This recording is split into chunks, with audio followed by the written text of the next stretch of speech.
আনিকা রানিয়াকে আমরা কি এশিয়ান কাপে দেখতে পাবো কিনা? হ্যাঁ, দেখতে পাবেন।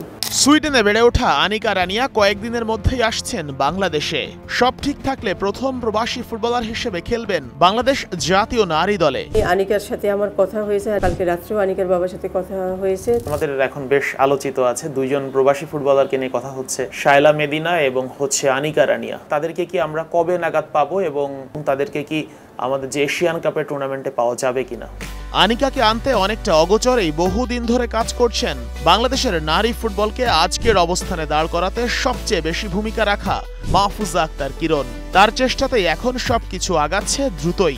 এখন মোটামুটি একটা পর্যায়ে এসছে, আনিকাটা মোটামুটি কনফার্ম বলতে পারি আমরা। এখন 20 বছর বয়সী রাইট উইঙ্গার আনিকার পরিবারের সাথে নিয়মিত যোগাযোগ রাখছেন মাহফুজা আক্তার কিরণ। তার চেষ্টাতেই কিছুদিনের মধ্যে চলে আসবেন এই ফুটবলার। আনিকার সাথে আমার কথা হয়েছে, আনিকার বাবার সাথে কথা হয়েছে, সেটা এখন না, সেই পলসপলি যখন ছিল তখন থেকেই কমিউনিকেশন করেছি। এবং পাসপোর্টের ঝামেলার জন্য, যেহেতু ডুয়েল সিটিজেনশিপ, ওইটার জন্য অনেক সময় নিয়েছে। আনিকা আসছেন ট্রায়াল দিতে। কোচ পিটার বাটলারের পছন্দ হয়ে গেলেই ঋতুপর্ণাদের সাথে খেলবেন এশিয়ান কাপের মতো মেগা মঞ্চে। কালকে রাত্রেও আনিকার বাবার সাথে কথা হয়েছে, তো তারা চাচ্ছে একটা ভ্যাকেশনের ভিতর দিয়ে আসতে।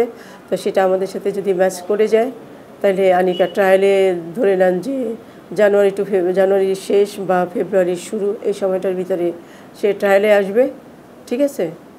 আর তখন ট্রায়ালে টিকে গেলে সে খেলবে। এটা শুধু মোটামুটি আমি বলতে পারি, আর বাকিগুলো মানে ট্রায়ালে যদি টিকে যায় তাহলে কি আনিকা রানিয়াকে আমরা কি এশিয়ান কাপে দেখতে পাবো কিনা? হ্যাঁ, দেখতে পাবেন।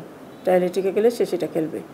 আনিকার আগমনে ইতিহাস তৈরি হবে বাংলাদেশের নারী ফুটবলে। এখন শুধু সঠিক সময়ের অপেক্ষা।